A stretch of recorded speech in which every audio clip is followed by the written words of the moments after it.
What's up guys, Joseph Rakic from josephrakicfitness.com, and today in this video I'm with Ben Smith. Now I met Ben Smith over here while I'm in Dubai. Ben is the guru when it comes to gut health. Now I've got 1,000,001 questions that I want to ask Ben, and I know my audience has 1,000,001 questions as well regarding gut health and what you can do to have a healthy gut. I've got a bunch of questions that I've written down on my phone and I just want to pump through them. But first off, maybe just give them a little bit of background about yourself and what you do. So my name's Ben, I'm an online gut health coach. So I coach through the gut health coaching platform Live, and we help people who have often experienced a lack of support from the traditional health system. Currently the way that we approach gut health is fundamentally quite flawed, and a lot of people experience either a lack of support or don't really know where to turn, who to turn to. So that is my purpose, my meaning is trying to provide support to those people and help them navigate and overcome digestive issues, because I know like gut health feeds into every corner of your health and well-being. So that's kind of a summary of what I do. And I just think so many people have gut problems or gut issues. My wife being one of them, you know, she's always got problems with her gut. So I definitely know she'll be one of the viewers on this video. First off, why is gut health so important? So I think to touch on the point you made there about your wife immediately relating to it and a lot of people having gut issues, I think there are going to be many people out there, especially people watching, that do suffer from digestive issues, and it is extremely common. So first and foremost, you're not alone if you're suffering from digestive issues, but gut health really does feed into every corner of your health and well-being, from your immune system to inflammation to the way you process and digest foods and absorb nutrients, up to things like your mental state, so anxiety, depression, things of that nature. So something like IBS was previously thought to be psychosomatic, so caused by mental issues. So there's such a strong relationship with every corner of your health and well-being, and that's why I think currently, given how influential it is, the scientific research and the way we approach it just isn't quite up to scratch, which means that a lot of people are suffering from that kind of lack of support, or don't really know enough about it to kind of navigate their own journey. So this is where you're seeing it kind of rise in the public eye now. You're seeing more and more. It's kind of quite telling when on labels and in marketing you're seeing gut health, gut healthy, things of that nature. So people are kind of catching on to how important it is. I truly think in the next 5-10 years it's going to be a massive kind of breakthrough, because we're just scratching the surface in terms of like our actual knowledge of what it is and how it influences our body. I believe that 100%. You know, 5 years ago, no one really cared about gut health. But now it's just more and more common, and even myself, I'm wanting to know, you know, more about gut health. So this is going to be a very interesting video for me. But I think this is where you don't quite understand how influential it is until you suffer from an issue, or especially like a severe issue. So I know I had what I would consider perfect digestion prior to my IBS journey. So I then had a bit of a minor imbalance from not being careful enough about kind of food and water sanitation, and then it was actually antibiotics that resulted in my own IBS journey. So I was given an extended course of antibiotics where the doctor kind of typed in my symptoms, gave me a prescription. I won't get too deep into the kind of the experience I had, but that resulted in IBS basically, which slung me into a situation where all of a sudden I had digestive issues, and it wasn't really something on my radar prior. So it's, I know for a lot of people, you're thrown into that situation and all of a sudden you're a new person with a new digestive system, and you don't eat, you don't process foods in the same way you used to, and you don't really know enough about it to really navigate it. So I think that's why it's so important to just do exactly what we're doing here and talk about it and kind of raise the awareness. Okay, so what exactly is IBS for someone that doesn't really know what it is? So I think this is where the way we diagnose gut issues is cloudy at best. So IBS stands for irritable bowel syndrome, which usually is, to keep it very simple, when someone has digestive issues in terms of bloating, abdominal pain, coupled with usually a symptom is constipation, diarrhea, or both. So that's IBS-C, IBS-D, or IBS-M. So I know a lot of people will suffer from just kind of bloating or digestive discomfort, and they're quickly thrown into that category of having IBS, because I think we haven't fully categorized or figured out what's what and how to kind of treat and manage people.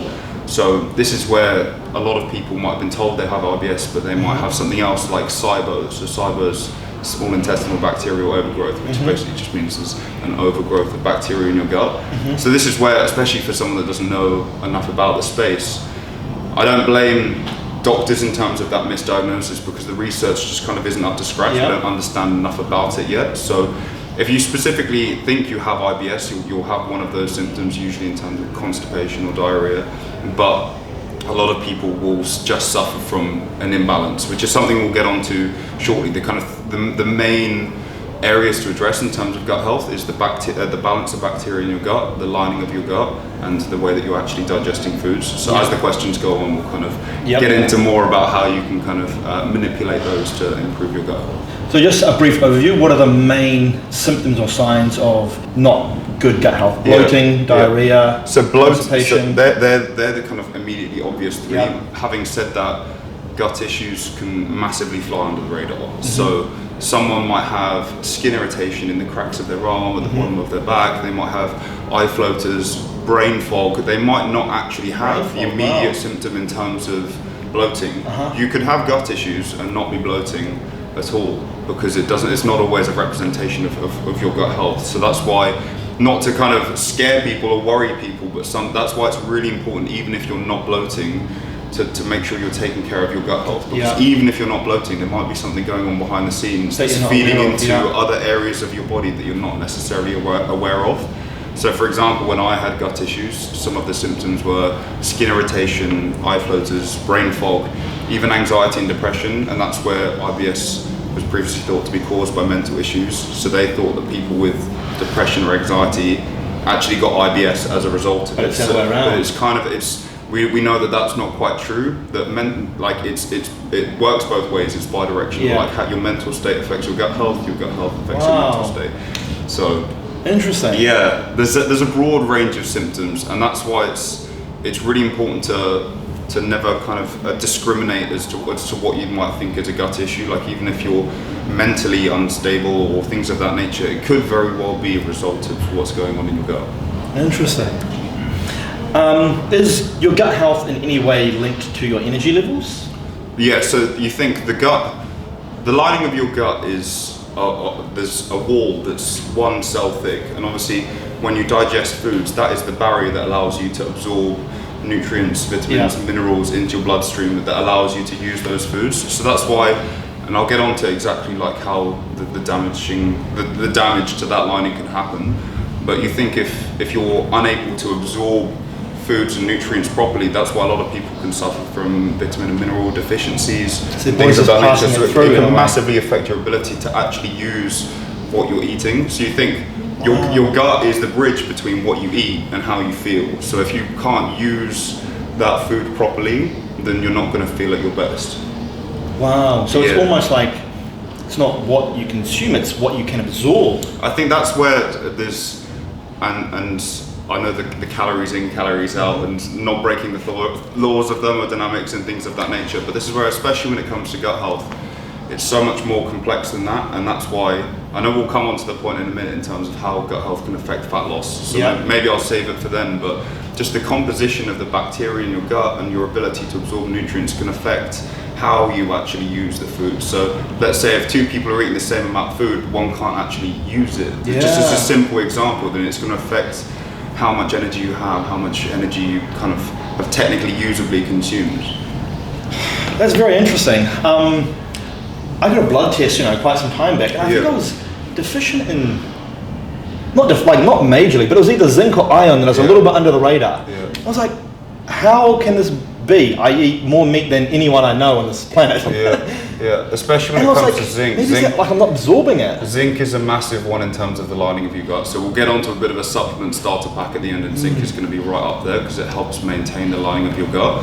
But obviously it's not fair for me to make any kind of like diagnosis or judgment according to someone's deficiencies or things of that nature, because there's always so much more going on. But it can most definitely cause deficiencies in a lot of areas. So another question, it's not on my list, but it just came to my head now. I've heard this to be true, but I'm not sure if it's true or not. Does consuming too much fiber have a negative impact on what you absorb? This is a great question. This is one of the most common questions that we get asked. So in terms of fiber, there's two types of fiber: soluble fiber and insoluble fiber. And this is where, depending on your digestive situation, whether you have constipation or diarrhea, you have to be quite strategic about how much fiber you actually consume. So for a lot of people, if your digestive system's not in a great state, they can't actually process and use that fiber. So that's why on the coaching plan that we offer on the gut, it's called the Gut Reset. Initially, we actually strip back a tiny bit of that fiber. But eating a high fiber diet is most definitely going to support your digestive system, your health and well-being, and this ties into the question we're coming on to shortly about fat loss. And because essentially, especially there's a fiber called prebiotic fiber which feeds the bacteria in your gut. So if you're feeding the good bacteria in your gut, you're allowing them to thrive. That means that they can go about doing their job. And in cases that job is breaking down, using food, creating things from as a byproduct of what they're feeding on, things of that nature. So what foods for most people cause the most inflammation in the gut? Yeah, so is there any major ones that like this and this? There are. So the common allergens, so it's like dairy, gluten, for some people soy, eggs, peanuts, things of that nature that people are commonly sensitive to. Now, what actually causes bloating? The causes of bloating either from gas kind of traveling down your digestive system when you eat too quickly, or you're just like shoveling food down. But the main cause is if food arrives in your digestive system undigested. So when food arrives in your digestive system, the bad bacteria, just to keep it kind of simple that you can visualize it, will feed on that undigested food or fermentable foods or certain food sources, and they create gas as a byproduct. So that's what results in bloating. So when you strip away the dairy, the gluten, the soy, eggs, peanuts, things of that nature, usually you can pretty quickly see a good response. And the other one is a group of carbohydrates called FODMAPs. So FODMAPs are a group of carbohydrates that are commonly poorly undigested, or you think if they are arriving in your digestive system undigested, that's why they commonly result in bloating or discomfort or things of that nature. So again, with the common allergens, sensitivities, stripping away FODMAPs, and then alongside refined foods, artificial foods, processed foods, alcohol, refined sugar, things of that nature. Once you strip that all away, a lot of people in the space of a week feel like, I've had clients that will come to me and say, I can't believe it, I've been suffering for such a long time, and a week later, just from such a simple practice or approach, it's because you've just taken away the food that's causing you issues. So when you do that, when you take away what's causing the problem, you can then address the root cause of the issue. So this is really, really important. The cause of the issue in many, many cases, for the vast majority of gut issues, is just an imbalance of bacteria in your gut. So that's the most common cause of diarrhea, constipation, leaky gut, which I'll get onto shortly, which is where the lining of your gut gets damaged. So when you strip away all of these foods, you want to just address that balance of bacteria. So you stripped away the foods that are feeding the bad bacteria. You then want to consume foods that are going to kind of fend them off. So I like to think this is like a balancing scale. You've got the bad bacteria on this side, the good bacteria on this side. If you take away the food that feeds the bad bacteria, and then you consume foods that fend them off, you've kind of taken care of that bad bacteria. And then on the good side, you consume good bacteria to kind of top up that level, and you provide them with prebiotic fiber, which is a fiber that feeds them. So then, as you do that, you just tip the balance back to the good bacteria. And in that, once you address those issues, that's where you go through the reintroduction phase of getting those foods back that maybe you love and enjoy, like dairy or bread. Because it's like now I could have a dessert or a pizza or cheese or things like that, because once you address the issue, you can start to reintroduce these foods and you can digest them much better than you ever could before. What about artificial sweeteners? Are they, what's your opinion on them in regards to gut health? If I were to give the frank answer, it would be if you were truly suffering from digestive issues, removing all artificial sweeteners would be optimal. So especially ones like saccharin, sucralose and aspartame.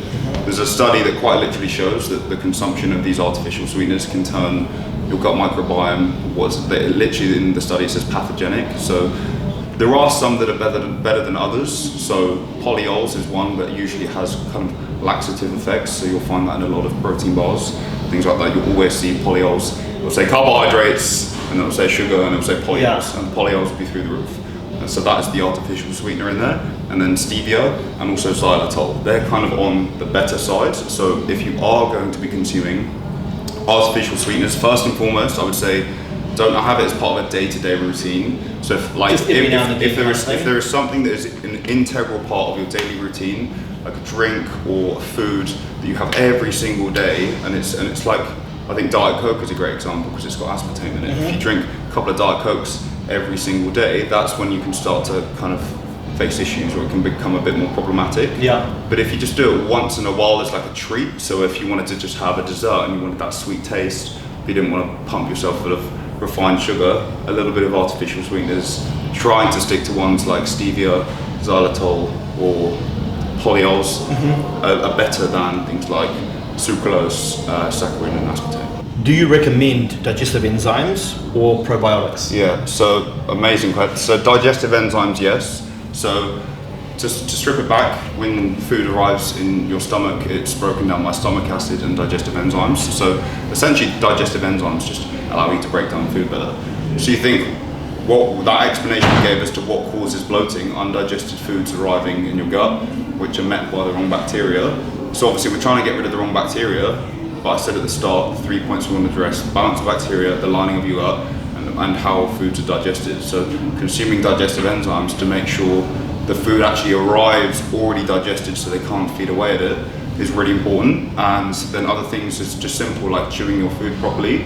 So obviously if you get a chunk of steak arriving, yes, you can consume digestive enzymes, but a much better approach would just be chewing that food properly, so that when it arrives in your stomach and further down your digestive system, is properly broken down.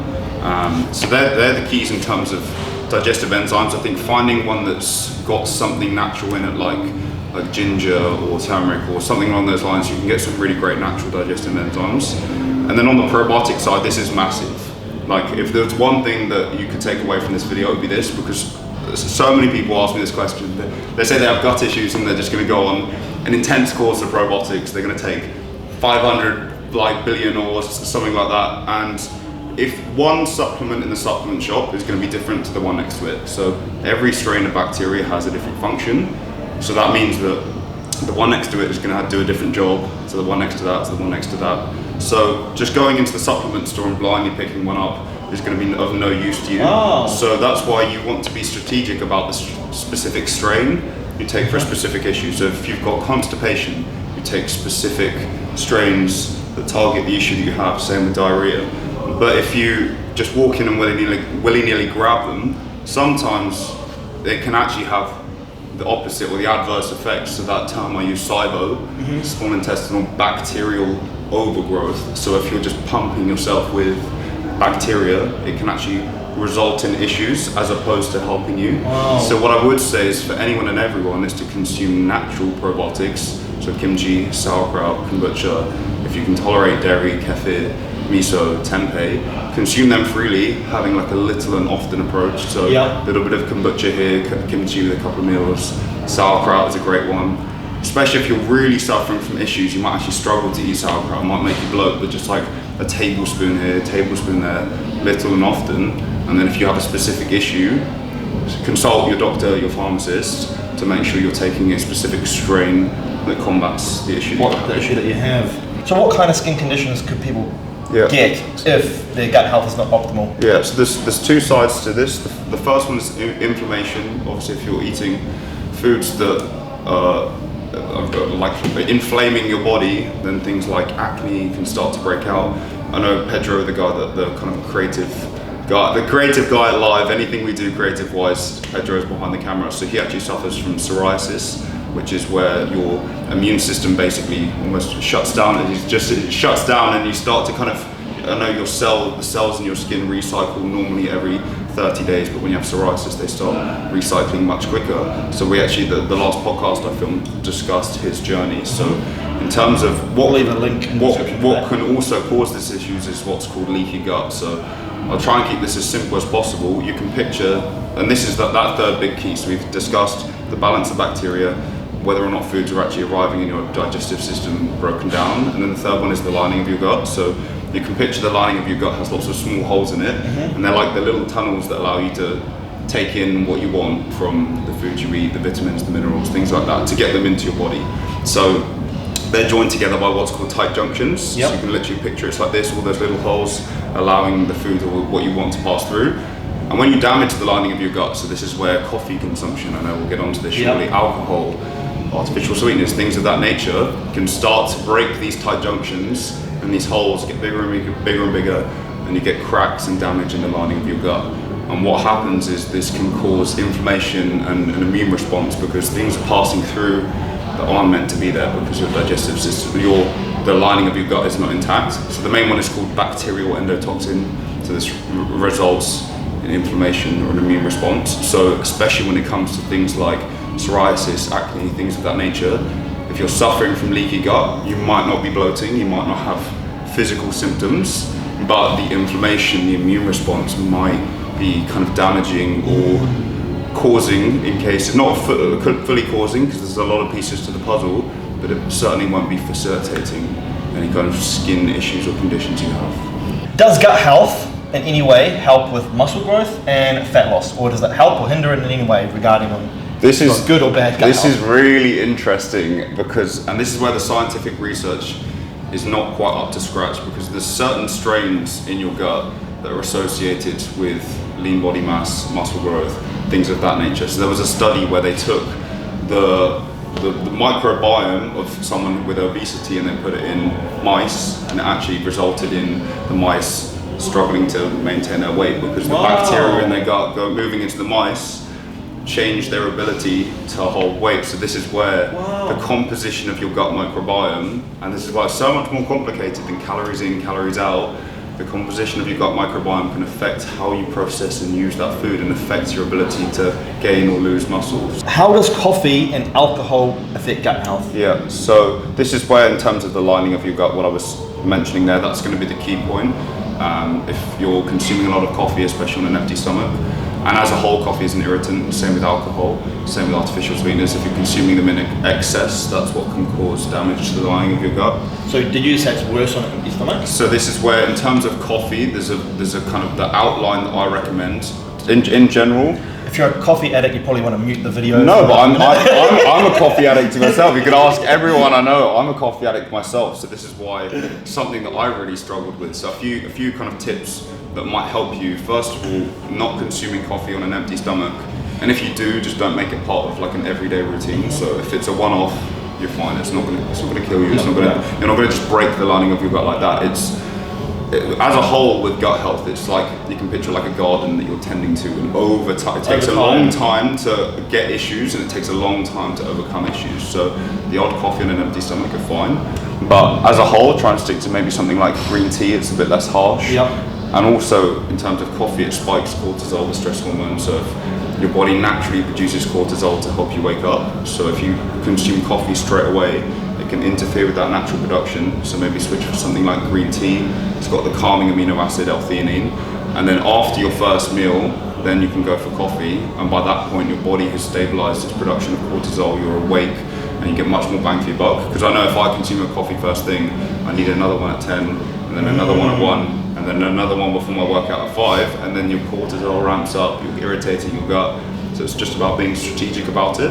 And then your overall consumption, trying to stick to 2, maybe 3 maximum, without to kind of, so that I'm not scaring everyone away in terms of like the population of the microbes in your gut. Coffee can actually really support the diversity in the microbes in your gut. It's more about the irritation if you're consuming it in excess. Yeah. So yeah, I think a good switch if you have actual digestive issues is the chicory alternative to coffee. Yep. You can get in shops, because it tastes like coffee. It's packed full of prebiotic fiber, so it feeds the good bacteria in your gut, and it's not going to irritate the lining of your gut. Okay, what about, you might not know the answer to this, what about decaf coffee? Is that the same thing? Is it the caffeine? So this is where it's a itself? combination of both. It's the caffeine and it's the coffee. So obviously caffeine in different forms.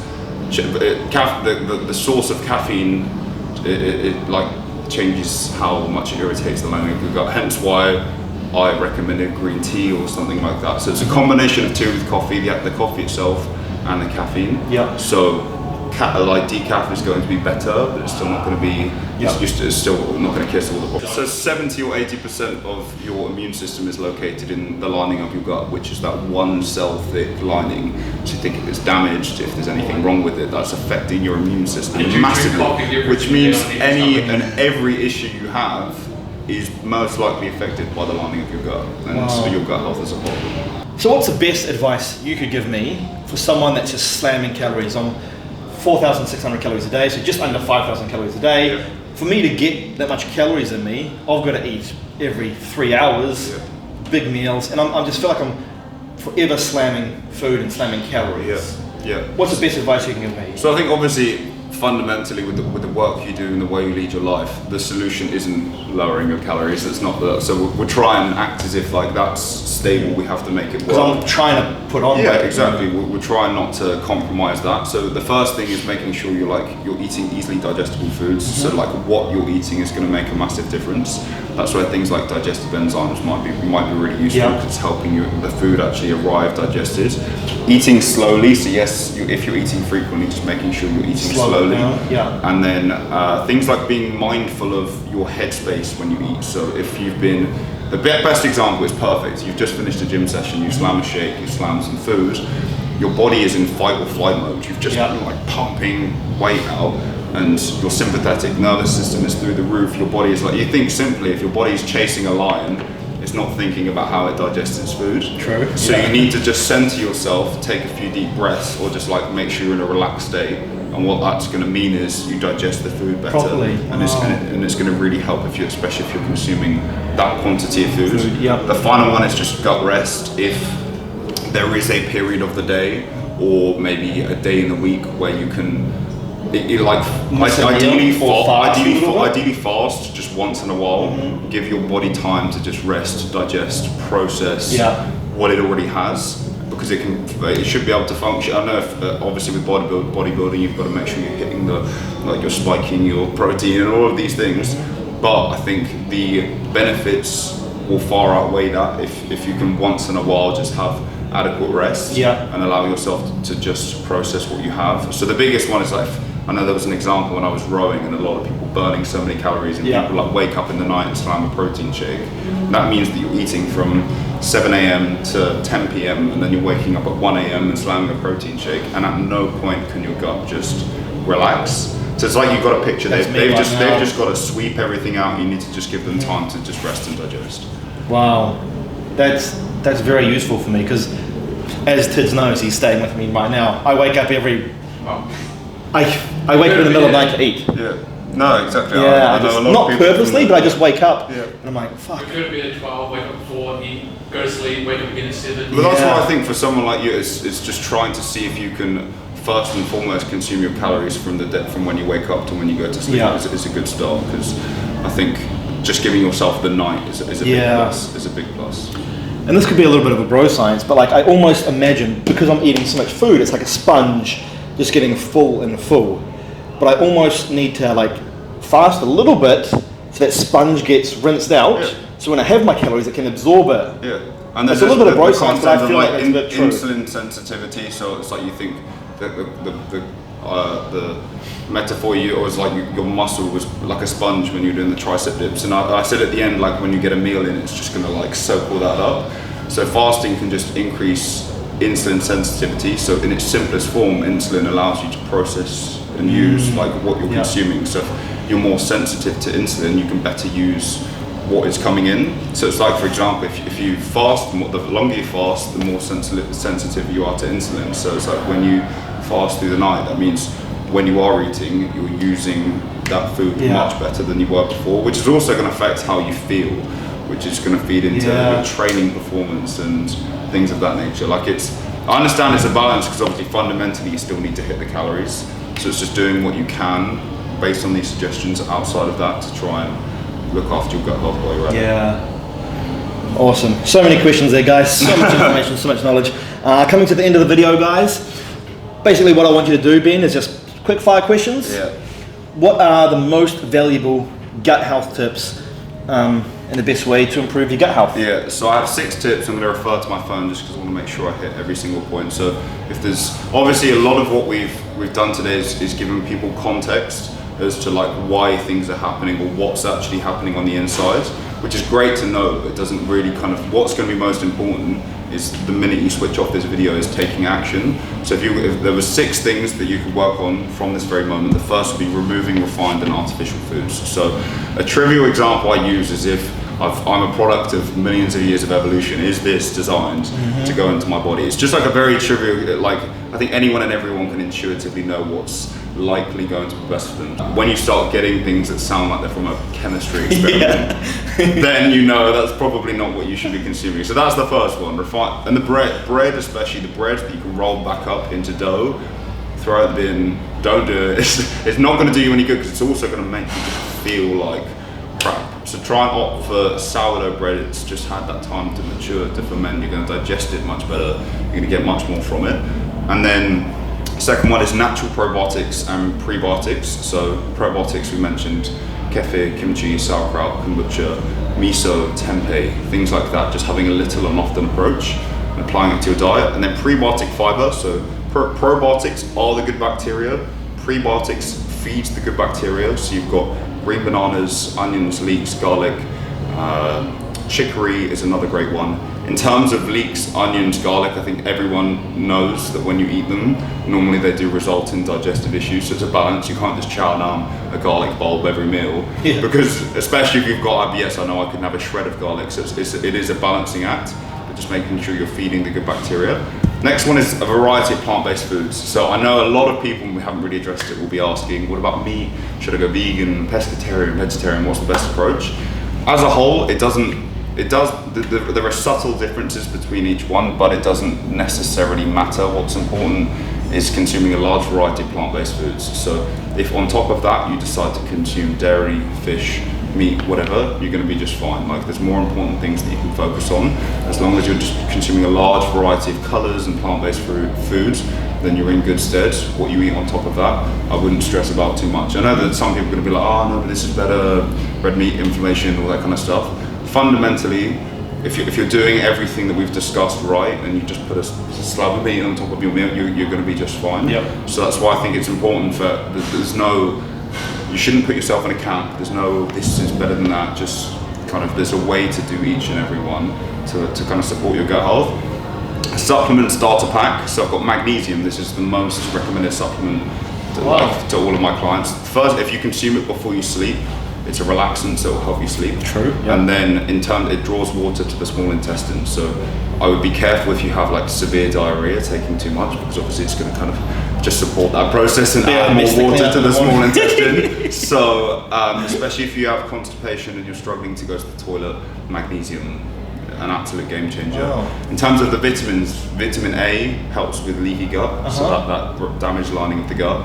B12, especially if you don't eat meat or fish. Vitamin C, your immune system. And then zinc for the lining of your gut, another great one. Fish or flax oil is great. L-glutamine, great for the lining of your gut. In terms of training performance, is great as well. So maybe in your post-workout shake, chucking your creatine and your L-glutamine, and that could really help. And then there's one that's like a lesser known, and it's not direct to gut health, but glutathione. I don't know, it's kind of known as the master antioxidant as well. So it's just a personal favourite for me, not necessarily specific to gut health, but I think it's a bit of a hidden gem. And then... Sorry, going back to the glutamine, what's the glutamine dosage you would recommend? I heard you got to mega dose it to get good benefits for the gut. I think in terms of glutamine, you don't... Normally what is recommended on the back of the in terms of glutamine, I've found to be spot on. So it's like 10 grams, 5 grams? I don't put, like, I know with creatine, a lot of people creatine load and things like that. I think it's just important to consistently be taking creatine in the recommended dosage according to what's on the pack, and just... Same with glutamine.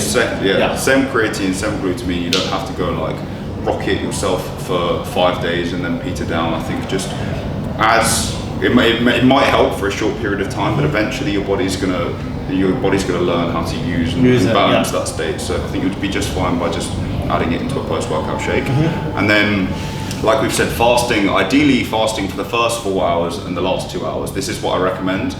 Obviously in someone like your situation, we've got such high caloric needs that might not be feasible. But for the everyday person, I personally just recommend, I think, a good balance is fast for the first 4 hours and the last 2 hours. The main one being the last 2 hours. So if you're eating and then you're literally going to sleep, you're lying sideways, so the gravity can't do its work on the food you're consuming. So it's going to really help you digest foods as well. Wow. So I eat about 14 seconds before I go to sleep. No, but it's obviously with someone in Still chewing my phone with up. someone in your situation where it's like to develop this physique, you have to do things that are out of the ordinary. Yeah. So I think it's just important to figure out someone in your situation. You've had to do things that are out of the ordinary in order to achieve this physique. So I think it's just important. The same with the balance concept we discussed earlier in terms of like if you're practicing moderation, you'll be just fine. And in the same way, if you're doing the best you can in the situation that you're in, that's as much as you can do. But as long as you're at least thinking about it, I think you're going to make a massive difference.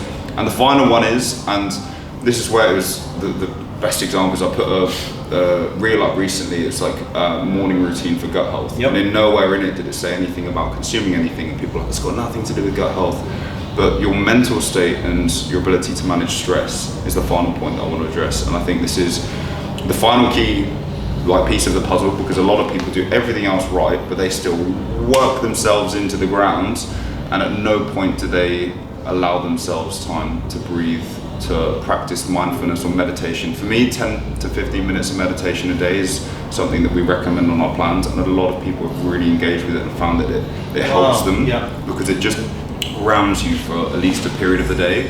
I think this is more so if you're suffering from like a severe issue, this is something you have to address. So if you're in a digestive situation where like it's really encroaching on your wider life, this is a sacrifice you have to make. You have to take things off your plate and manage stress and manage your mental state. Obviously for someone who's like myself or like yourself who's not in like a severe situation, it's just something we've got to keep in mind, because I know as we'll get on doing podcast shortly after this, we're going to be filming a podcast together. I know for someone like yourself who's got like a thriving business, posting on all social media platforms, stuff like that, it's probably harder to find that balance, but just considering it and doing the best that you can. I think that's but like I'm motored away there, but I think that's actually that really covers a lot of the basis, like the basics at least. So I think it's just about applying what we've spoken about now. I think that's just going to be the most important thing. Definitely. There's so much good information in there, guys. I know you definitely learned something. I learned a lot. So thank you very much for giving the information. They're all going to appreciate that. But now, if someone does have gut issues, gut health, where can they come and find you? You're on Instagram, you're on YouTube. So you've got your own book. Give us your plugs in. So you can find me on Instagram, TikTok, YouTube, Ben Smith Live or live.plans. But most of my gut health content and everything we do is situated on my coaching platform Live. So our core plan is just called the Gut Reset. So for anyone and everyone who's either suffering from gut issues or looking to improve their gut health, the Gut Reset is for you. It's honestly as simple as that. I think it really does cover all your bases, and I know, like we said, it's quite complicated. So the idea is that we just want to take the thought and the weight off your hands, and also provide you with the support that you just aren't getting on the traditional health system. So it's a community of people that are in the same shoes, that have gone through the same experiences, that maybe overcome their issues or on a different part of their journey. I'm there obviously all day, every day, speaking and offering advice and being there in any way I can, because I know I've been there myself as well. I've been at the lowest of lows. So the idea is to just provide all of the support, all of the help, everything that you could possibly need with regards to your gut health. Awesome. Thank you very much for being on. Thank Guys, go give Ben a follow, check him out. All the links down in the description box down below. So yeah, thank you. Appreciate that. Appreciate it. And we're going to get started with a podcast right now. Straight into it.